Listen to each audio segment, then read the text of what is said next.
was filled with flowers.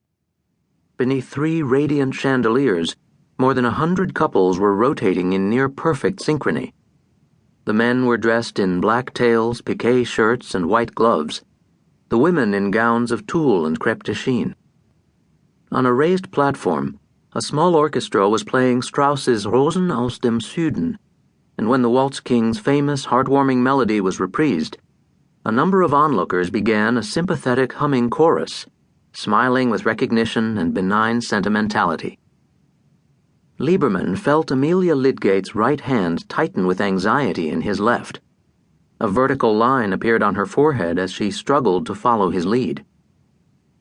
"I do apologize, Dr. Liebermann. I am such a poor dancer." She was wearing a skirted décolleté gown of green velvet, and her flaming red hair was tied up in silver ribbons. The pale, unblemished planes of her shoulders reminded the young doctor of polished Italian marble.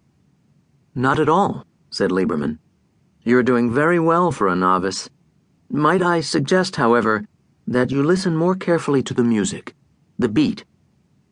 The Englishwoman returned a puzzled expression. "The beat," she repeated. "Yes, can you not?" Liebermann paused and made an effort to conceal his disbelief. "Feel it?" Liebermann's right hand pressed gently against Amelia's back, emphasizing the first accented beat in each bar. However, his guidance had no noticeable effect on her performance. "Very well, then," said Liebermann. "Perhaps you will find the following useful. The natural turn consists of 3 steps in which you move forward and rotate clockwise by 180 degrees, followed by 3 steps in which you move backward and rotate again by 180 degrees. For the forward turn, you move forward on your right foot, rotating it to the right by 90 degrees, followed by your left foot, rotated another 90 degrees so that it is now facing backward."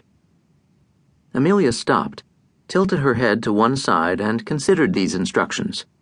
Then, looking directly into Liebermann's eyes, she said plainly, "Thank you, Dr. Liebermann.